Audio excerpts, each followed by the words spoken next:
Belum, Siap. Coach. Belum, Coach. Tadi baru mulai malahan. Oh iya, Bapak masuknya telat ya. Ya udah, nanti buat latihan sendiri. Jadi pada prinsipnya yang kita kerjain adalah menelusuri SWOT-nya, kemudian pastikan di akhir dia punya rencana strategis, dan juga pastikan tanyakan kembali di akhir sesi sejauh mana keinginan dia, keyakinan dia antara 0 sampai 10. Karena ada orang yang menjadi lebih yakin melewati tantangan. Ada yang malah down. Nah, kalau down, tanyakan bagian mana Anda yang down, bagian mana Anda yang tidak yakin. Di situ kita explore lebih dalam. Karena ketika SWOT ini harusnya memberikan peta langkah ke depan. Ya, cuma yang jadi tantangan kan sering sekali orang begitu SWOT melihat tantangan dan tantangan luar sama perubahan yang mungkin dia dapatkan akan sangat menghambat kinerja, dan itu sering membuat dia down. Gitu. Disitulah tugas coach hadir. Menyelesaikan tantangan. Ya, silahkan Pak. Kontrol. Oke, saya akan masuk ke materi berikutnya. Ini kalau ini masuk ke bisnis benar, namanya street marketing. Ini buat pemahaman kita tentang street marketing. Jadi kalau buat bisnis ada metode standar yang dikembangkan sebenarnya oleh seorang konsultan termahal sekarang hari ini, konsultan termahal di marketing untuk entrepreneur. Yang termahal itu ada yang namanya J. Abraham. J. Abraham adalah di guru. Jadi Anthony Robbins belajar dari sana, Brad Sugar belajar dari sana, semua belajar dari J. Abraham. J. Abraham adalah salah satu termahal untuk UKM. Jadi untuk UKM orang tanya ke J. Abraham, bukan ke Philip Kotler, Peter Drucker, dan termasuk Pak Hermawan adalah para marketing untuk dunia perusahaan besar. Tapi untuk UKM ada namanya J. Abraham. J. Abraham punya metode namanya street marketing, dan nama street marketing sebenarnya karangan kita. Dia hanya street marketing. Nanti hari ini kita belajar street marketing, cuma langkahnya adalah kita kembangkan sendiri. Cuma idenya dari J. Abraham. Nah, kembali di dalam sederhana ya, cerita sedikit kesederhana. Kalau marketing secara konseptual, marketing itu bangun branding, bangun hal di luar selling. Cuma kalau UKM, marketing dan selling jadi satu. Pola pikir marketing dan pola pikir selling jadi satu. Yang J. Abraham bilang tidak terpisah di dunia UKM antara marketing dan selling. Jadi seorang sales di UKM, dia harus bangun branding, dia harus bagaimana membuat namanya terkenal, di saat yang sama dia menghasilkan penjualan. Dan ini memang fenomena dunia UKM yang sangat berbeda dengan dunia bisnis besar. Di bisnis besar kan ada divisi marketing sendiri, ada divisi sales sendiri. Marketing fokusnya bagaimana mengamati pesaing, bagaimana melihat perilaku konsumen, bagaimana membangun branding. Selling ujungnya ya udah jualan, gitu. Mengeksekusi semua strategi marketing di lapangan. Itu namanya sales. Kalau kita bicara, nah teknik street marketing itu ada 5 step. Pertama disebut dengan sizzling. Sizzling itu adalah kalau di tahun 30-an, 35 tahun, ada istilah don't sell the stick. Jangan jual sticknya, tapi sell the sizzle. Tapi jual sizzle itu desisannya. Jadi kalau kita bakar sesuatu kan, itu yang menarik orang. Kadang-kadang baunya, indikasi ada makanan di situ, itu yang memancing orang datang. Jadi sizzling artinya bagaimana mendapatkan kumpulan orang yang tertarik pada kita. Disebut dengan sizzling. Ya. Kemudian dari sizzling ini orang terkumpul, kemudian bagaimana menggoda mereka untuk beli. Namanya temptation offer. Kemudian setelah beli, gimana caranya memperbanyak transaksi yang dibeli. Biasa beli sekali, ditingkatin jadi 2 kali dan sebagainya. Kemudian STER, E-nya berikutnya earning from sales. Jadi berapa penjualan yang dilakukan, kemudian berapa margin yang dia miliki, dapatlah total. Nah, contoh adalah di sebuah contoh nih ya, gitu. Street marketing. S-nya sizzling, dia berhasil dapatin 1000 yang respon pada iklan dia, pada medsos dia, pada gimana caranya dapat 1000 respon. Kemudian kemampuan dia mengkonversi dari 1.000 orang jadi customer kurang lebih 10%, yaitu kurang lebih 100 orang. Ya, kemudian dari 100 orang ini dibuat gimana caranya agar dia transaksi nggak hanya sekali tapi 2 kali. Kemudian earning from sales, jadi total penjualan dia. Total penjualan dia misalnya 200.000. Ada 20.000 pembeli, berarti kurang lebih 40 juta di situ. Kemudian margin dia ada 30%, dapatlah 12 juta. Jadi inilah 12 juta total. Nah, kemudian buat eksperimen. Di mana kalau tiap area di situ ditingkatkan menjadi 10%. Jadi dari 1.000 menjadi 1.100 responden dia, prospek dia gitu. Kemudian dari 10% kemampuan konversi ditingkatkan 10% jadi 11%. Jadi kurang lebih ada 121 orang beli. Kemudian transaksi dia yang biasa 2 kali ditingkatkan 10%, jadi ada 2,2 kali dia bolak-balik. Kemudian yang beli, yang jual ada menjadi 220.000, jadi dikalikan dengan 20.000, kemudian ada kurang lebih 58.564.000. Margin dia ditingkatin 10%, jadi 3,3%, dan ternyata hasilnya 19 juta 326.120. Itu kurang lebih di peningkatannya signifikan ya, peningkatan omset, peningkatan netnya dia. Ini contoh ya, contoh sebuah bisnis gitu. Jadi kalau kita mau jual bisnis, kita lihat kalau selaku coach atau konsultan biasanya kita akan nanya, susah ada di mana? Dapetin prospek atau merubah prospek menjadi customer. Namanya kemampuan konversi dia atau menggoda mereka. Tantangan dia di mana? Karena kalau tantangannya di prospek, kita akan diskusi bagaimana mendapatkan prospek yang banyak.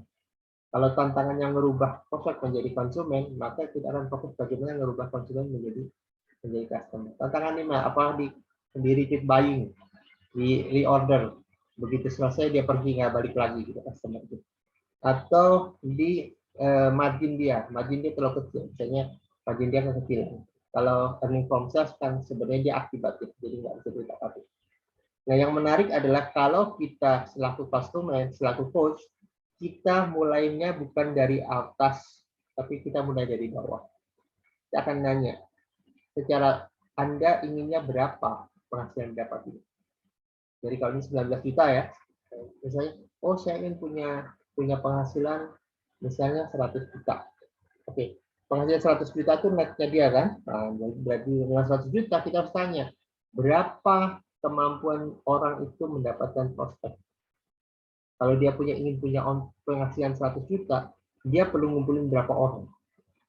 Dan perlu goda mengkonversi kumpulan orang itu menjadi konsumen berapa persen? Dan berapa kali balik? Dan omsetnya harus berapa, kemudian marginnya harus berapa. Jadi mulainya bukan dari sizzling, tapi mulainya dari total. Kemudian kita berpikir terbalik. Kalau untuk dapatkan total ini, dia punya prospek berapa? Dia harus punya kemampuan konversi berapa? Dia harus membuat konsumen ini belanja berapa kali? Kemudian berapa margin yang harus dia kena infeksi? Nah, berapa harga yang ditetapkan dan berapa margin yang didapatkan dari situ. Jadi cara kita terbalik dengan langkah biasa. Langkahnya mulai dari total. Ini kurang lebih begini. Ini contoh sizzling ya. Medsos, seminar, bazar amal, buat kelas WA dan sebagainya. Gratis misalnya. Temptation offer, kita buat garansi, hadiah, keunggulan, harga banding dan sebagainya. Repeat transaction, ada database, ulang tahun, pembagian voucher dan sebagainya. Kalau peningkatan sales, bonus jual barang, harga tinggi, banding itu adalah misalnya harga paket kita beli di McDonald atau di mana kan ada harga paket tuh. Harga paket itu biasanya jual barang-barang yang sebenarnya secara paket itu, secara total sebenarnya mereka lebih untung. Karena biasanya ayam yang dijual di paket itu beda dengan ayam kalau beli satuan. Jadi dia membanding gitu. Kemudian kadang-kadang dibanding dengan harga yang kurang laku. Harga kurang laku dibagi ini dapat berapa itu harga bandingnya. Kemudian margin itu biasanya kalau ningkatin margin kita efisiensi, gitu. Terima tunai, jadi supply lebih murah dan sebagainya. Ini cara contohnya. Jadi cara berpikirnya begini sebenarnya. Kalau kita coaching orang, Anda mau total penghasilan berapa? tulis di situ. Nah, untuk bisa menghasilkan penghasilan ini, kita butuh sizzling, kemampuan sizzling berapa orang. Kemudian konversi menjadi margin berapa orang, repeat transaksinya berapa, kali berapa, total transaksinya harga berapa, kali berapa yang dijual. Kemudian marginnya perlu berapa. Untuk mendapatkan total net income yang dia inginkan. Clear apa sini? Ada pertanyaan nggak bagian ini? Yang earning sales-nya di table boleh di-share lagi nggak? Ini ya? Nah, iya, kayaknya tuh angkanya agak itu ya, dari 40 juta ke 58 juta, linknya gimana tuh, Coach? Itu Ini, harusnya harga jual kan nggak naik ya? Ya, ini harga jualnya dinaikin 10%. Berarti ini barangnya, barangnya kurang lebih 20.000 barang kalau nggak salah. 20.000 barang, betul. Berarti kan jadi 220.000 ya? Dikali tetap 20.000 barang. Jadi yang dinaikin adalah harga jualnya. Ya, cuma 44 juta dong, Coach. Oh iya, itu 40 juta ya. Saya lupa tuh. Ini ada nggak kemakan tuh. Oke, kurang lebih segitu, Pak. 44 juta berarti. Ya, gitu. Nah, ini sampai, iya betul. Ini saya buat tahun berapa ya? Ya, more or less begitu, Pak. Kurang lebih begitu. Ya, itu salah tuh, benar. Salah nih.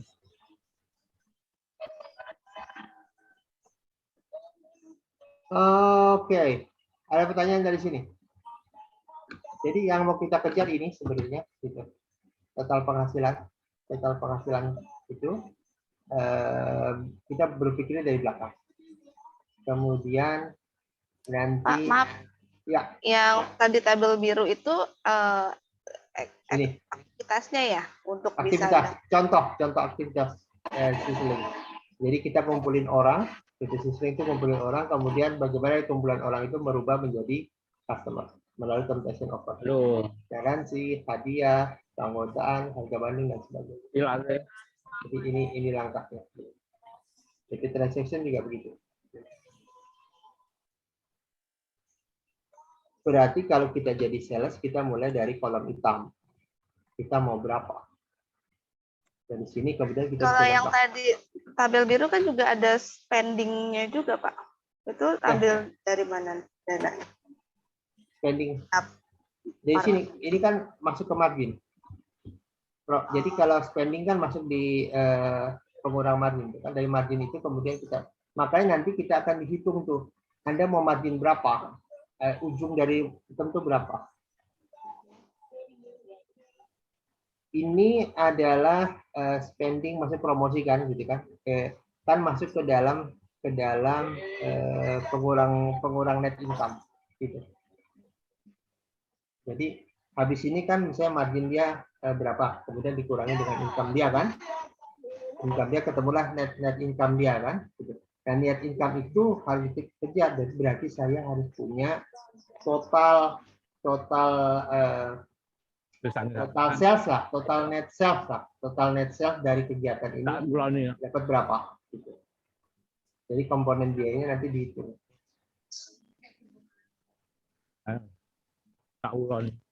Berarti ini Mbak Arum ini masih omset nih. Masih omset. Jadi margin itu belum dikurangi dengan biaya operasional ya. Ada gaji, ada macam-macam dari situ. Ini masih omset berarti ini ya? Masih kotor lah misalnya gitu. Dia belum net income. Bukan net income dalam konteks rugi laba, itu bukan net income.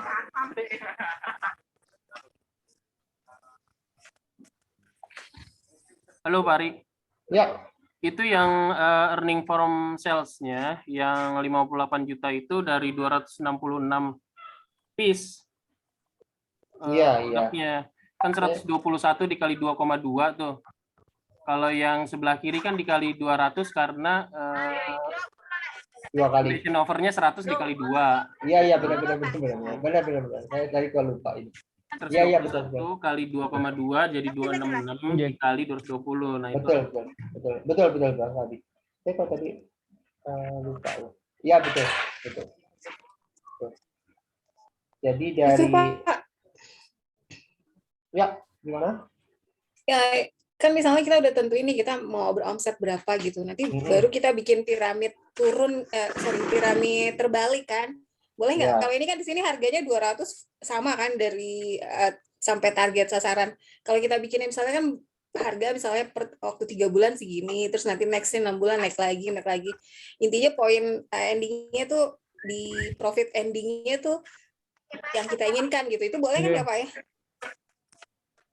Betul, boleh aja. Ini sebenarnya contoh kalau bisa contoh per tahun atau dibuat per tahun ataupun buat per bulan gitu. Jadi misalnya per tahun kita mau berapa, ya udah itu kita mau kejar berapa. Kalau per tahun kita diskusinya per tahun. Kalau diskusinya per bulan per bulan.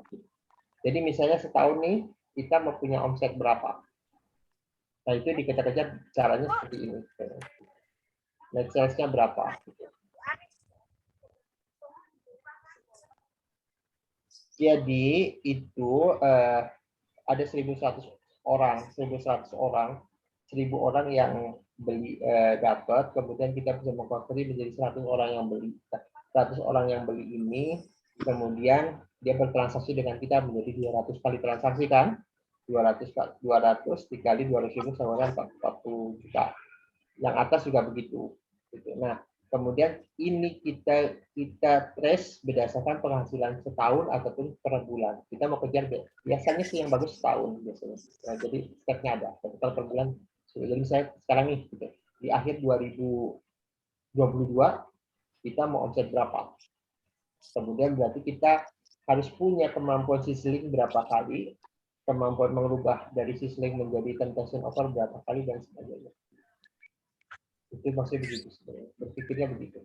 Nah, kita diskusi itu. Jadi kalau kita jadi coaching, kalau ada punya masalah orang, oke, dia ingin punya omset sekian, tantangannya di mana?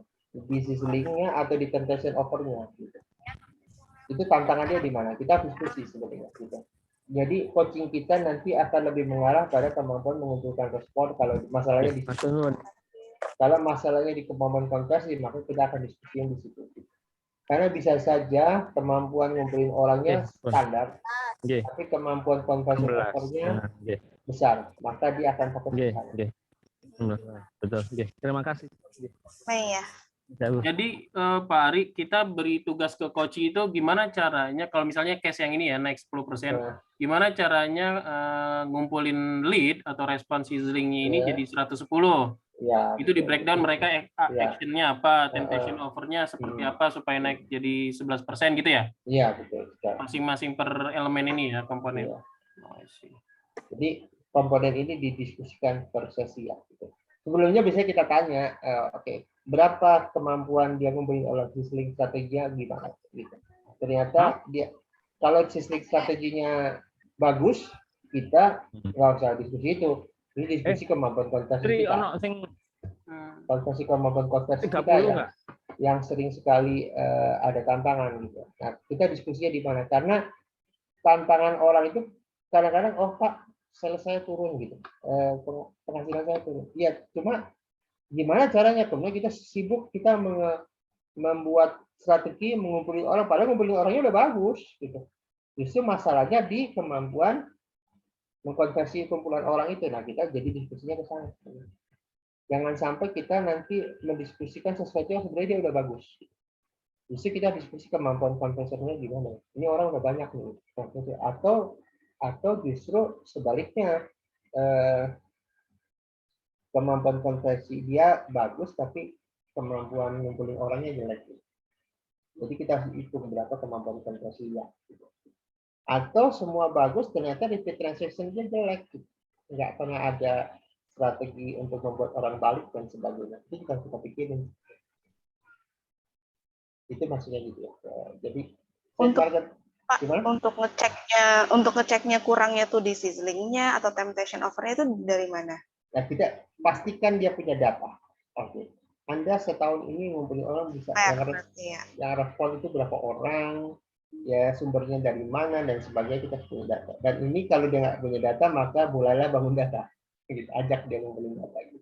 Sambil membenahi sales dia gitu. Misalnya, bagusnya kemampuan sales rata-rata berapa? 10%. Coba naikin sampai 20%. Kemudian kita butuh ngumpulin orang berapa? Sambil dia mendata. Gitu. Karena sering sekali orang nggak punya data terhadap bisnisnya.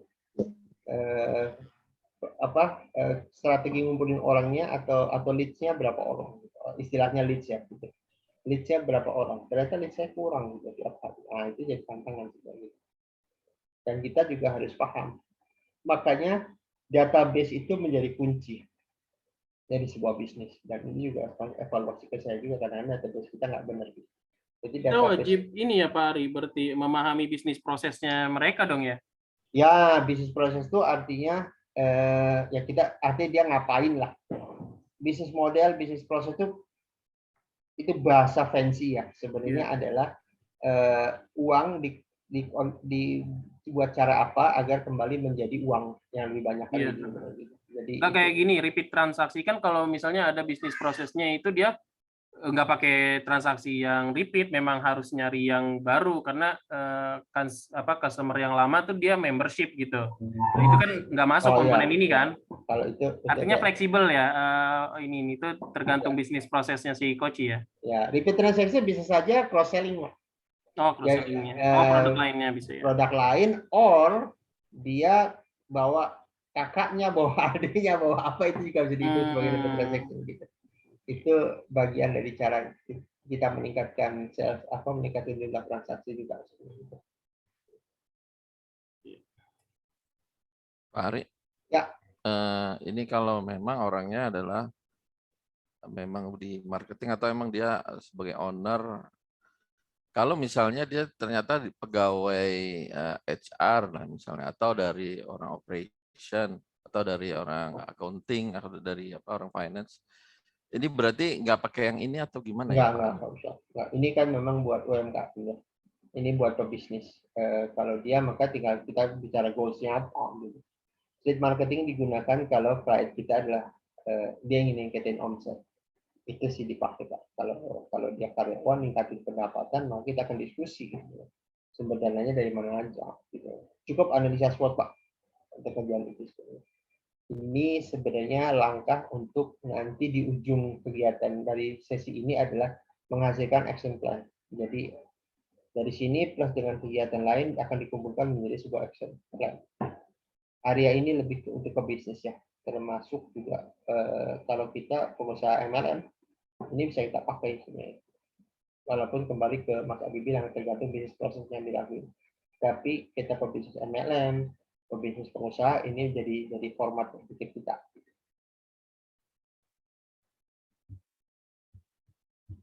Bisa ini. Jadi kembali kita akan mulai dari akhir untuk membimbing dia mempunyai strategi. Pak, konfirmasi dong sedikit. Tadi yang repeat transaction kalau dia bisnisnya sekolah itu dia merekomendasikan orang lain gitu ya? Iya, bisnis sekolah itu pertama dia yang jelas kalau bisa bisnis sekolah si siswa itu lanjut dari kelas berapa sampai kelas berapa itu namanya repeat transaction juga. SD ke dia di satu yayasan itu. Yang kedua bisa saja kan kalau di sekolah itu ada buku, ada apa itu kan transaksi juga Mbak. Agar dia terlibat di dalamnya kan gitu. Itu juga transaksi kan. Jadi yang ditulis itu sebenarnya average ya, kira-kira lah gitu. Tapi poin dari sini sebenarnya kita sebagai coach harus pastikan bahwa si klien atau coach kita punya data. Nah ini yang miskin data di teman-teman UMKM tuh, yang sering nggak punya data. Ditanya ditanya dia nggak punya data. Gitu. Maka bisnisnya mirip kayak warung. Kayak warung itu siapa yang beli nggak tahu, siapa yang beli nggak tahu. Dia harus punya data tertulis, database tertulis bahwa customer kita ini, klien kita ini perilakunya seperti apa, dia harus punya database. Karena dengan database itulah kita jadi punya ide atau punya gambaran siapa dan bagaimana bisnis kita jalan, bagaimana bisnis kita di mata pasar. Itu sih kuncinya. Oh, berarti Pak, sebelum kita kasih tabel ini ke Koci, dia harus isi dulu ini dong, data profil datanya si perusahaannya dia gitu nggak? Bagus kalau dia punya itu. Dari sini kemudian masuk ke sana Mbak sebenarnya. Dari sini kemudian kalau ada. Oke, kita nanti akan diskusi misalnya prospek seperti apa yang berkualitas. Berkualitas means punya daya beli, gitu ya.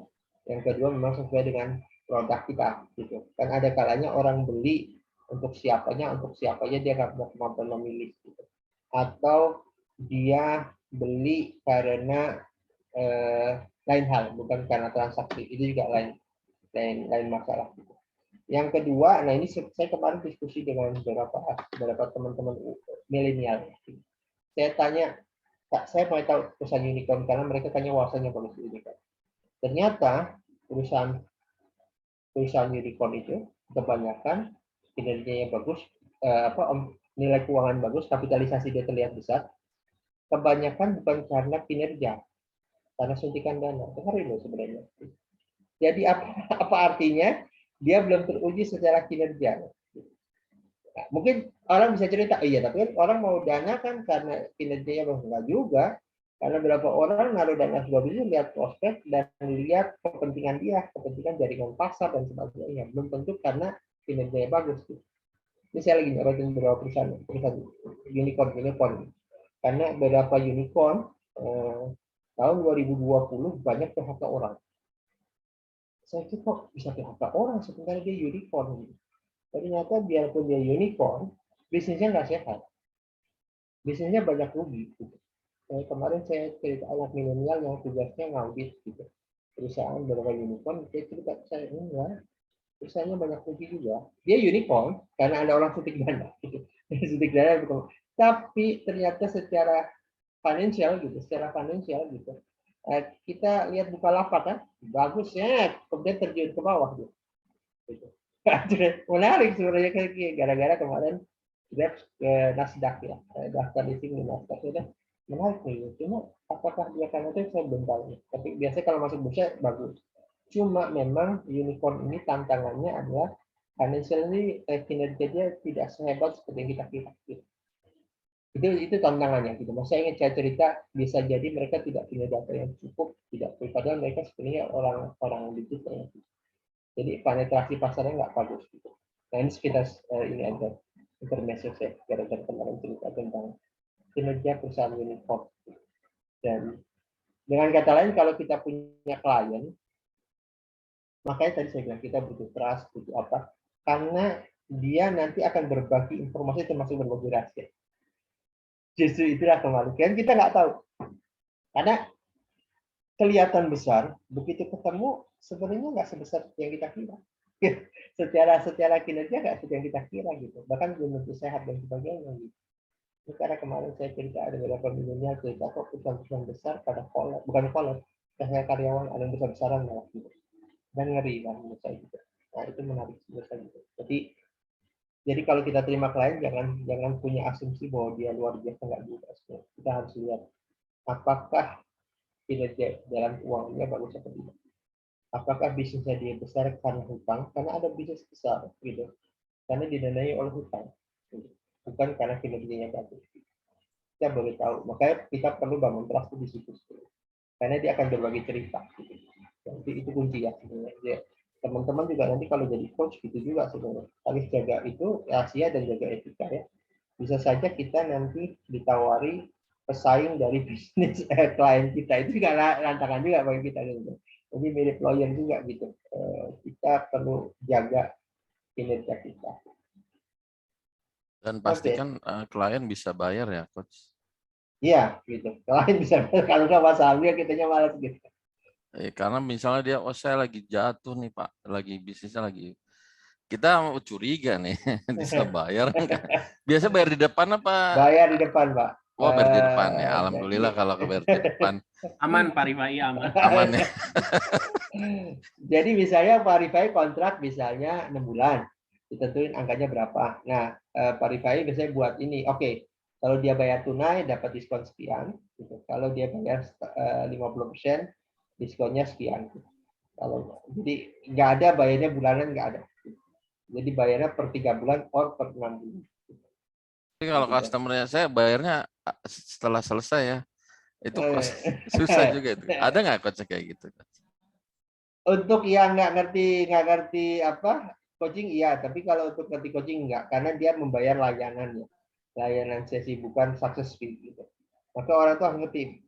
Emang lawyer, kalau lawyer bahkan itu untuk lawyer aja ada bayaran di awal, ada success fee gitu. Kalau kita kan orang pengennya tuh sukses, ya jangan cari life coach gitu, carilah mentor atau apa gitu, karena ada mentor yang menjanjikan gitu. Kalau coach nggak bisa janjikan gitu Pak, karena coaching itu yang dibayar adalah cara berpikir kita membimbing dia. Gitu. Jadi dia kan bayar jasa bimbingan, bukan jasa sukses. Gitu. Itu yang membedakan ya orang gitu. Jadi orang berpikir ngasih sukses enggak. Lawyer itu membayar coach itu dibayar karena layanan bimbingannya, bukan karena layanan bimbingan dan perhatiannya ya. Jadi dibayar karena itu, bukan karena hal lain sebenarnya. Iya benar Pak Mudiar. Saya juga baru ingat kemarin untuk banyak unicorn yang masih rugi, dan saya juga baru ingat ternyata mereka bakar duit, dan yang penting kelihatan respon pasar bagus kepada dia, sehingga dia bisa mendatangkan investor baru, dan itu memang permainannya. Saya juga baru tahu. Lihat dari ada banyak unicorn baru kok, hebat. Ternyata yang hebat itu terlihat dia punya pangsa pasar yang luas. Terlihat pasar respon bagus, dan baru dari situ kemudian memancing investor untuk datang, dan investor yang masuk sebenarnya yang dia kejar database customer. Yeah. Karena rata-rata yang dikejar itu investor yang butuh database customer, jadi dia kejarnya itu sebenarnya. Jadi bukan kinerja bisnisnya. Itu saya baru ngerti juga sebenarnya.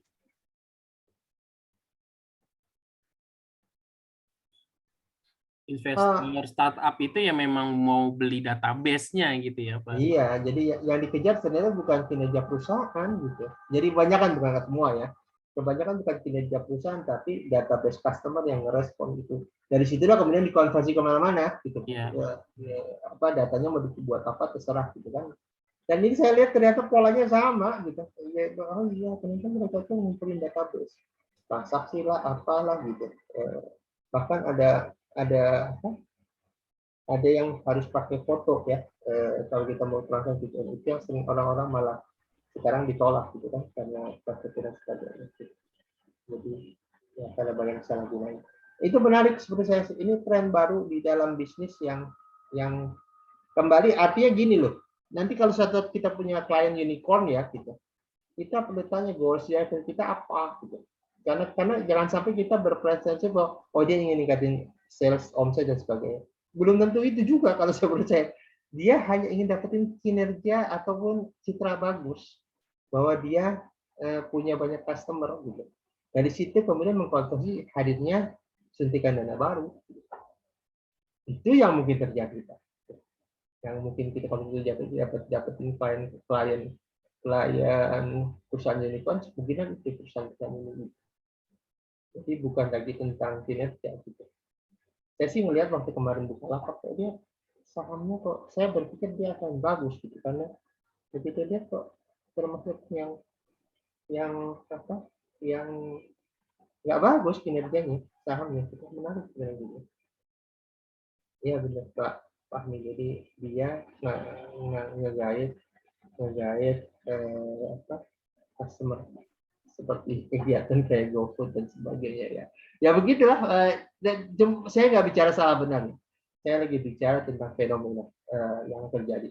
Sementara kalau kita di bisnis kan kita bicara bagaimana kinerja bisnis meningkat dan sebagainya. Kemarin kita bicara booster kan, basic naik ke atas gitu. Menjadi entrepreneur sebagainya. Kalau unicorn punya cara berbeda membangun bisnis manusia. Membangun bisnis adalah ngumpulin banyak-banyaknya orang agar bisa dikonversi ke manajer. Dan ini tentang bisnis model juga. Clear ya? Nah, tadi ada yang tanya, apakah bisa untuk melakukan bisnis? Bisa, cuma kelihatan aja gini. Misalnya, suatu saat tadi seperti Pak Tento Parika itu HRT dan sebagainya, ingin ningkatin omset gitu. Omset seperti apa? Biasanya kan kita harus gunakan format street marketing, karena di samping kerja dia butuh omset lain kan. Omset lainnya tentu berusaha dari mana? Dari bisnis juga. Nah, bisnis itu yang bisa kita lakukan seperti itu. Ada tukang AC yang tukang bersihin AC gitu, diskusi sama saya gitu. Yang lagi bersihin AC, diskusi bisnisnya kok gimana cara. Jadi diskusi saya. Dan saya ajarin tentang street marketing gitu.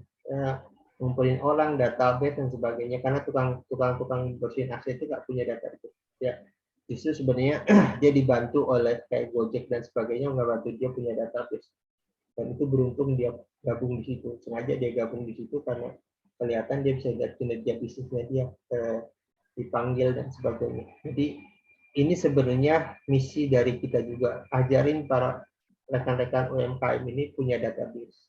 Jadi dia kalau ditanya berapa kemampuan dia ngumpulin target, kemampuan ngumpulin orang, dia harus bisa jawab. Sering sekali ada perusahaan yang sudah lama nggak ngerti dari mana sumbernya customer data.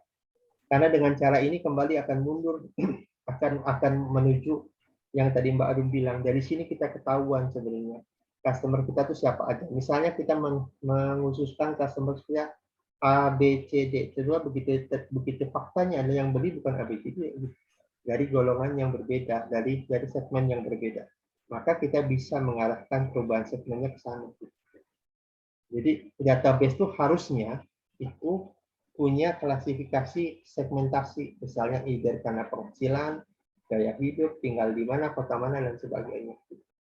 Dan ini menarik karena di sini ada perilaku customer lah gitu. Saya tadi tertarik Mas Abi bilang orang Jakarta di daerah tertarik, dan itu benar loh. Jadi waktu saya mengelola disuruh memimpin sebuah lembaga bahasa Inggris, dia punya 50 cabang. Yang menarik kontribusi kita, penghasilan kita, bukan dari Jakarta. Penghasilan kita lebih banyak dari daerah. Mengapa dari daerah? Ternyata mereka suka dengan sertifikat Jakarta. Jadi dia nggak mau sertifikatnya dari kotanya dia gitu. Dia mau sertifikat dari pusat. Maka harus ditulis waktu kita buat sertifikat. Ini jalan ini Jakarta. Dan ini menarik bagi mereka. Karena ternyata ada faktor psikologis di situ. Kenapa orang beli dan sebagainya. Dari mana itu dapat? Dari kita membuat database. Nih kita buat data nih. Ternyata offset terbesar dari kota ini. Kenapa kota ini menarik gitu? Semangat belajar ada, daya beli ada. Kemudian kita tahu, oh ternyata karena sertifikat kita dari Jakarta. Dan karena dari Jakarta orang mau dapetin sertifikat. Dan ini menarik sebenarnya. Fenomena yang kita dapat dari mengumpulkan database. Maka perlulah kita membuat menata. Jadi sebenarnya di balik ini ada flashback ke belakang siapa pembeli kita. Jadi misalnya kita berhasil ngumpulin selama tahun ini 5.000 orang. Nah, 5.000 kita kasih ini dari kota mana aja. Terus datang dari mana aja. Dari Facebook kah, dari mana gitu. Disitulah nanti yang terbanyak itulah menjadi target kita atau cara strategi kita untuk fokus ke sana, di ke tempat lain. Karena di situ telah terlihat buktinya. Maka paling enak kalau perusahaannya udah jalan. Kalau perusahaan baru, maka kita perlu trace perusahaannya sudah jalan. Tapi kalau perusahaan kita sudah jalan, kita punya media untuk bisa memetakan pasar. Menjadi lebih clear. Gitu. Oke, pertanyaan lain? Kita masih ada 10 menit untuk diskusi.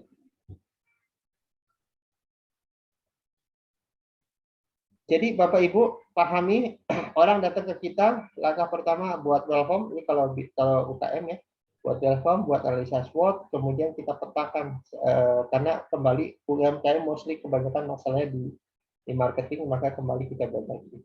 Nah, sekarang pertanyaannya, apakah kita harus paham dunia bisnis secara real? Jawabannya enggak terlalu.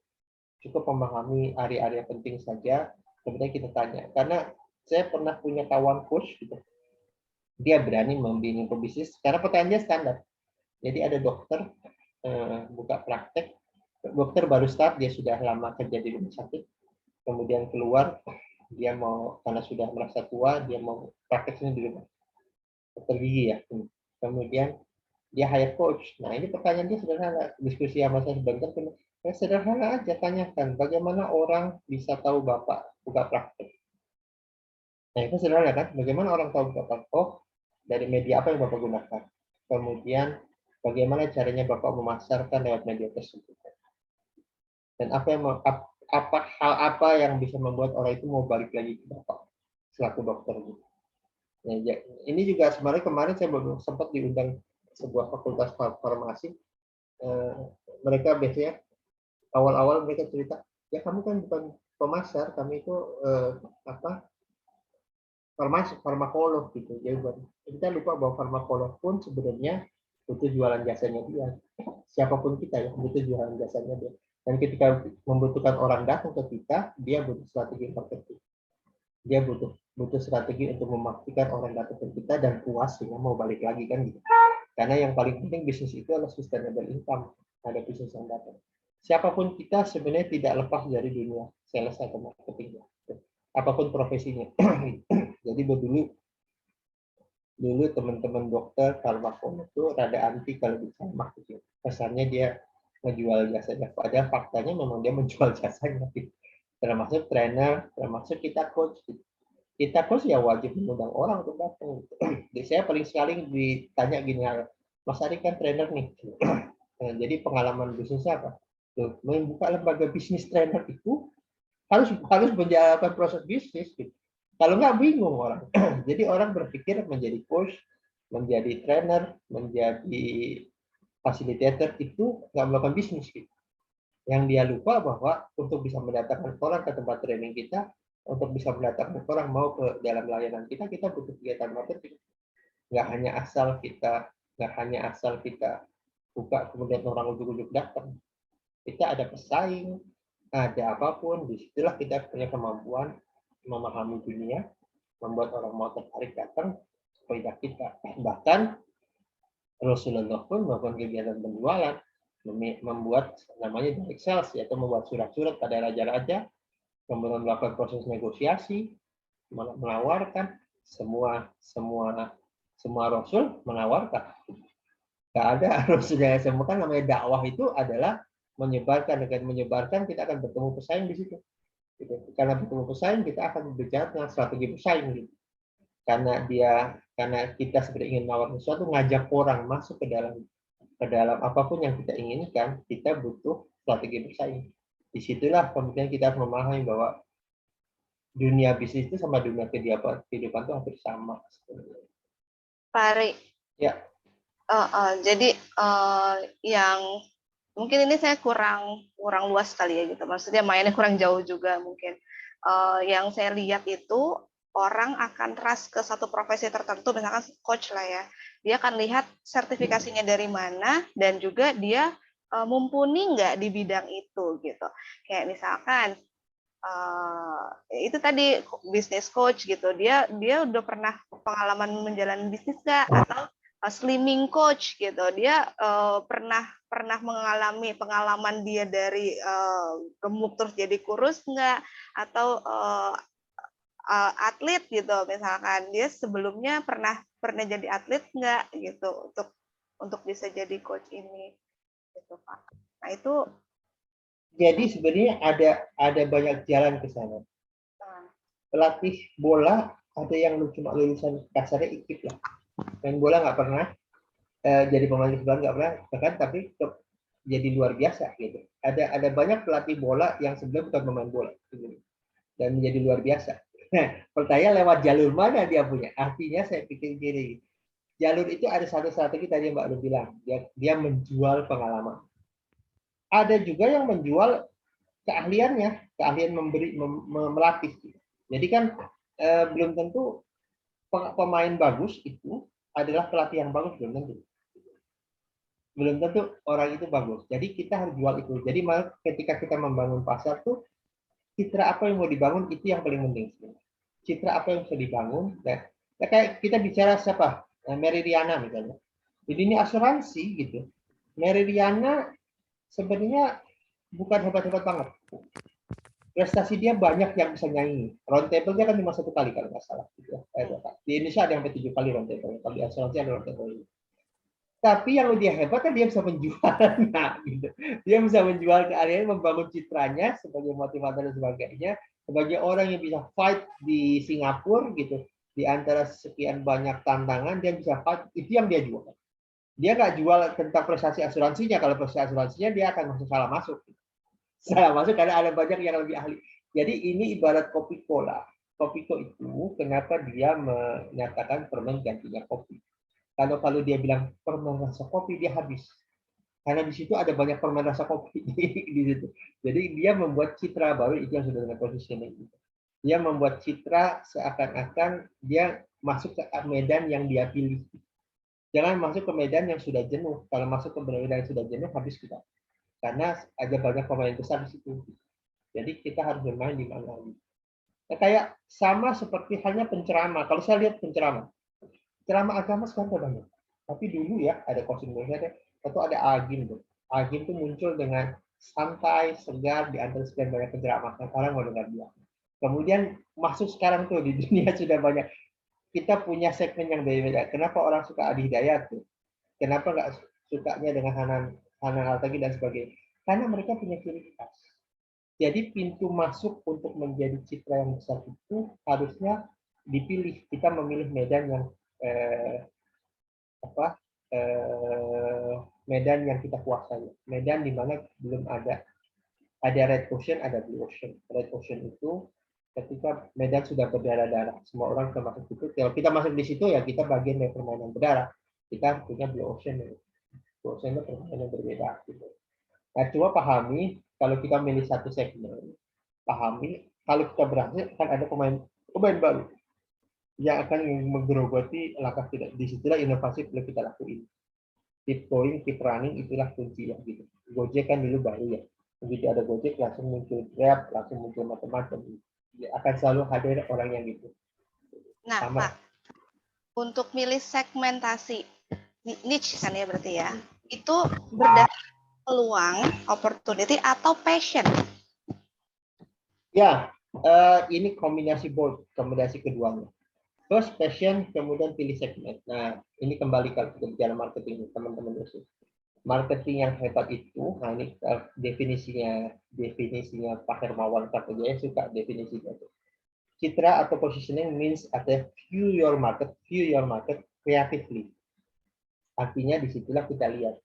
Bahkan ada orang melayani wanita yang suka olahraga. Ada segmen tersendiri untuk itu, di dalam pasar itu. Jadi fokus dari sana. Nah, kita lihat, kita punya passion di bidang itu nggak? Anggap kita punya passion di bidang masak, misalnya. Kita jual. Cari koneksinya antara barang yang kita jual dengan hobi kita masak. Kenapa kita butuh passion? Karena kalau kita butuh passion, kita mau gali. Kita mau baca buku, kita mau meningkatkan pengetahuan kita di bidang itu. Bisa nggak kata bisa, bisa dan nggak bisa. Cuma kalau kita punya passion di bidang itu, kita disuruh baca buku menarik. Kayak saya sekarang sudah baca buku digital, tapi kalau baca buku saya suka. Kenapa? Karena saya suka bidang itu kan, gitu. Jadi maksudnya pilih bidang yang kita suka karena dengan itu kita mudah diajak untuk mendalami. Perlu ada passion di situ. Kecuali memang kita udah konglomerat, kita bayar orang yang punya bisnis itu, kita bayar semua bisa. Tapi kalau bisnis kita sendiri, kita perlu punya passion di bidang itu. Kita nggak bisa masuk di bidang kayak nggak begitu bisa, walaupun peluang ada di saat itu. Tapi kita bangun bisnis untuk jangka panjang, bukan jangka pendek. Kalau jangka pendek nggak apa-apa gitu. 1-2 kali transaksi mungkin nggak passion amat, nggak ada masalah gitu. Tapi kalau kita ingin bangun bisnis jangka panjang, kita harus punya passion di bidang itu. Karena kalau nggak punya passion di bidang itu, kita jadi malas memperdalam. Nah, dengan cara itu kita menjadi malas. Jadi passion boleh, needs juga diperlukan, ceruk itu dipilih gitu. Karena kalau ceruk itu kan segolongan masyarakat yang punya keinginan dan cukup banyak atau secara nominal saya nilai dia cukup pantas untuk kita masukin. Kalau kayak misalnya sekarang dulu tuh ada bisnis pager tuh, tahu kan tahun berapa tuh bisnis pager. Nah, kemudian bergeser-geser. Akhirnya bisnis pager fokus ke dokter, karena dokter tuh dia ingin satu arah komunikasi, datang ini dan sebagainya. Namun ketika Android bisnis atau handphone makin berkembang, mau tidak mau ya dia keluar juga. Passionnya di pager harus beradaptasi dengan dunia realita yang ada di pasar. Pak Ari, ya.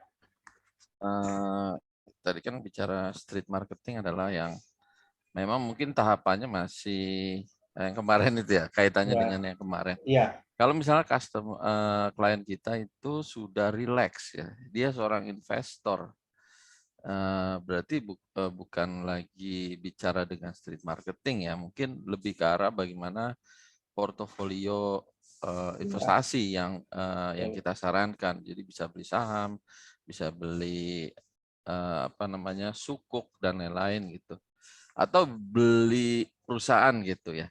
Karena bisa jadi ini anak-anak sekarang ini kan males kerja gitu ya, udah saya mau invest aja gitu misalnya.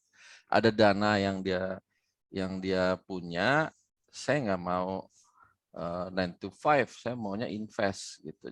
Kecenderungannya mungkin sekarang seperti itu. Jadi kita harus gimana nih Pak Aris sebagai seorang coach? Pada prinsipnya coach itu membimbing dia mencapai goals-nya, Pak. Kalau bisnis kita bicara tadi itu trade marketing, kalau dia pebisnis kan. Kalau investor artinya mau kemana aja, tinggal pilih berapa margin terbesar, apa preferensi dia, kan ada banyak sekian banyak media investasi sekarang ya, saham dan sebagainya gitu. Bahkan di saham sendiri terjadi perbedaannya. Ada saham investor, ada saham trading dan sebagainya. Pokoknya banyak-banyak lah variasi-variasi di situ. Kita harus mengarahkan dia goals yang dia inginkan apa. Lebih ke margin atau kestabilan gitu. Karena kalau main saham sebenarnya kan ada orang ingin, saya maunya trading. Jadi tiap hari dapat penghasilan gitu. Dapat margin lah. Ada juga yang di saham-saham blue chip yang up and down, turun naik, dia nggak peduli gitu ya. Yang penting setiap overall dia bisa dapat dividen dan sebagainya. Jadi orang itu punya preferensi terhadap nilai investasi, itu yang kita ekspor gitu. Baru kita berdasarkan pilihan. Jadi apakah perlu pakai trade marketing? Enggak terlalu. Kecuali dia mau beli perusahaan, dia harus lihat itu. Dia punya peta. Ini perusahaan ini bangun siselingnya seperti apa? Dia kuat nggak dibangun siselingnya? Kemudian omset ini dapat dari mana? Kembali tadi yang kita lihat ya, kalau saya investor saya nggak mau beli unicorn yang dia hidup karena ada suntikan. Saya fokus kinerja kan gitu sebenarnya. Dia juga gitu, preferensinya kemana gitu. Nah itu sih yang dimaksud sebenarnya. Jadi setiap orang punya variabel dalam memilih satu pilihan. Tinggal kita harus milih variabel-variabel ini cukup mumpuni nggak, cukup bisa nggak menjadikan dia dapat mendapatkan apa yang dia inginkan. Nah, itu kita harus uji variabel-variabel itu dari waktu ke waktu. Nah, ini yang susah juga. Beberapa kali Pak saya diminta calon investor untuk menemani kalau ada orang presentasi. Nah, yang salah menurut saya jadi yang presentasi itu sebenarnya dia tidak ngerti keinginan investor apa gitu. Karena dari pengalaman saya sebenarnya investor macam-macam gitu. Ada yang sangat concern pada growth, pada pertumbuhan dari tahun ke tahun gitu. Ada yang sangat concern sama omset doang, sama margin doang, dia dapat berapa, dia kirim berapa. Jadi ada yang fokus pada growth itu dia nggak begitu peduli dengan keuntungan, tapi dia lihat pertumbuhan gitu, karena dia ingin investasi jangka panjang. Nah, ternyata investor sendiri punya pola pikir berbeda dalam menentukan sikap. Gitu. Dan ini menarik ya sebenarnya gitu. Saya kan ternyata memang investor berbeda. Gitu. Ada ketika satu kondisi yang lihat laporan keuangan, investor ini tertarik, ada yang langsung ditolak gitu. Karena ada orang yang fokus pada margin, dia akan lihat keuntungannya berapa. Kalau ada lihat yang fokus pada pertemuan, dia akan tanya dari mulai sejarah, dari waktu ke waktu dan sebagainya. Dan dia lihat growth-nya perusahaan, presentasi dia sangat concern pada itu. Dan ternyata memang investor beda-beda. Itu. Nah, ya kembali benar kata kemarin tuh. Iya, jadi saya jadi promo nih. Ya itu sih yang ada di Udemy ya, yang mengenai saham. Jadi memang dalam pemilihan saham juga dilihat nih kedepannya gimana perusahaan ini itu Pak ya. Jangan sampai kita beli perusahaan tersebut ternyata mau delisting dari BEJ, terus perusahaannya tutup dan lain-lain. Dan memang preferensi benar Pak, preferensi dari si investornya. Apakah dia risk taker, apa risk away, ya maksudnya menghindari resiko dan lain-lain. Dan memang menarik sih kalau bicara orang yang sudah paling tinggi ya sebagai orang yang rileks atau sebagai investor. Dan itu sangat menarik gitu. Ada di Udemy saya Pak. Iya benar tuh, jangan lupa tuh ya beli Pak Rifai punya modul di saham ya, main saham dari nol ya Pak. Dari dasar ya. Dari nol ya, dari dasar banget gitu pemilihan investasi. Itu juga ada di Skill ID, cuman mungkin bulan Maret ya dia udah mulai buka lagi prakerja sih. Nah, saya ingin cerita begini sebenarnya, preferensi itu jadi kunci kita. Kan gini, orang nih pebisnis nih bangun sampai ke level relax investor. Jadi kemudian dia menjadi semacam investor terbesar tuh Kenapa jadi Lucas? Orang ketiga terkaya di dunia ya. Dia nggak punya karyawan. Warren Buffett. Warren Buffett itu karyawannya cuma 2 orang kalau nggak salah, admin dan sebagainya. Dia nggak bangun bisnis karena dari awal memang dia investor. Dari awal ya. Jadi mau pastikan dia sebagai investor. Nah ini dia nggak begitu. Dia butuh tahu street marketing tapi nggak begitu tahu. Ada juga orang yang bangun dari bawah bisnis, begitu punya duit dia menjadi investor. Warren Buffett dari awal belajar investor. Kalau nggak salah saham pertama dia beli di usia 11 tahun. 9 tahun dia sudah mulai belajar. Gitu. Jadi dari awal memang dia menjadi investor. Dan kaya dari investor. Agak sedikit berbeda dengan orang-orang kaya dari bisnis. Dari cara berpikirnya, cara pandangnya, strateginya sangat berbeda. Kalau Indonesia, Peng Hong. Lo Keng Hong. Dia itu beli saham batubara dari harga 500, terus dihancurin harga 50, terus harganya meroket sampai dengan ribuan. Nah, itu kayaknya dari situ, Pak. Itu saham bumi itu. Ya coba Bima Resource. Yang itu saham legend. Legend itu karena nggak tahu kapan jatuhnya, nggak tahu kapan naiknya. Karena itu up and down. Dan tapi untuk yang ngerti bisa beli. Tapi kenapa kita saham saya? Oke, kita break dulu. Kita kembali jam 1. Sudah setengah 12. Mungkin teman-teman yang di Jawa Timur, mungkin sudah mau zuhur ya. Jadi kita break dulu. Insya Allah kita kembali jam 1 ya. Nanti kita akan diskusi lebih dalam. Kemudian latihan membuat tulang ikat. Oke, sekian dulu dari saya. Semoga bisa dipahami dan kita kembali nanti. Assalamualaikum warahmatullahi wabarakatuh. Waalaikumsalam warahmatullahi wabarakatuh. Terima kasih, Pak. Waalaikumsalam warahmatullahi wabarakatuh.